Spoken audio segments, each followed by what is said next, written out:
Olá, tudo bem? Nós somos da Semeadores, semeando mensagem de vida para o seu coração.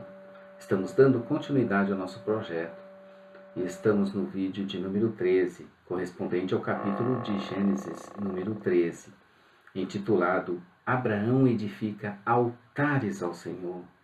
E você tem edificado o seu altar ao Senhor? Onde, como, quando? Que bonito e saudável esse relacionamento do Senhor com Abraão, de Abraão com o Senhor, de Abraão, o pai da fé, o amigo de Deus.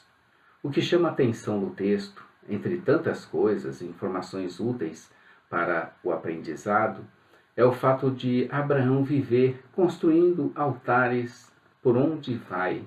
Ele vai construindo altares ao Senhor.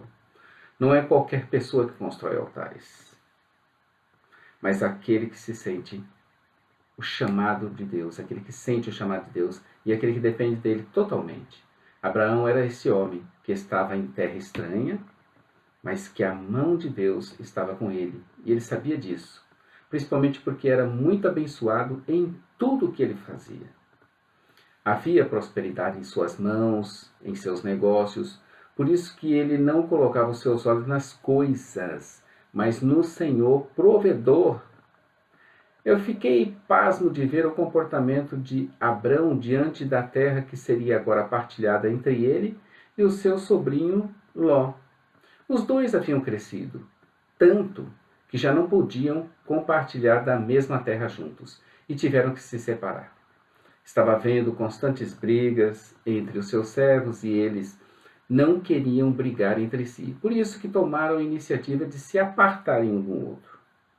A iniciativa é de Abraão, que chama seu sobrinho e diz para ele escolher a terra que ele quer ir. O sobrinho, ao invés de retornar à gentileza do seu tio, não, ele aceita a oferta do tio e escolhe o que os seus olhos o fizeram escolher.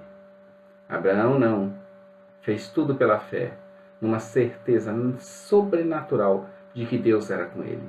Achei isso fantástico. Eu quero a mesma fé de Abraão em você. Não é à toa que Abraão é chamado pai da fé. Ele sabia que não estava só. Ele sabia que fazia parte de um plano maior que pertencia a Deus. Ele sabia que Deus iria realizar esse seu plano. Ele confiava plenamente em Deus a ponto de obedecer-lhe cegamente se necessário. Ele sabia que era amigo de Deus, ou antes, que Deus o havia escolhido. A partir do verso 14, novamente, está Deus a falar com Abraão e a lhe mostrar a sua terra, a sua descendência, que será tão numerosa que, se fosse possível contar os grãos de areia da terra, seria então possível contar os descendentes dele. Isso é forte, isso é muito interessante, não é verdade?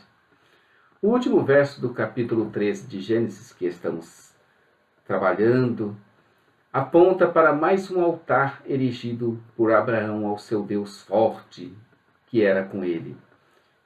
E o nosso altar já está erigido. Eu tenho feito alguns deles. Um deles, para mim, é o Jamais Desista. O outro, a Semeadores, onde todos os dias estou aqui, compareço, em horário certo, para ler a palavra de Deus, para meditar, para orar, para buscar ao Senhor, para orar por você também. E depois entregar um recado por escrito ao povo de Deus, que Deus escolheu, ou Deus está escolhendo, para ler, para ser abençoado e para ser um abençoador.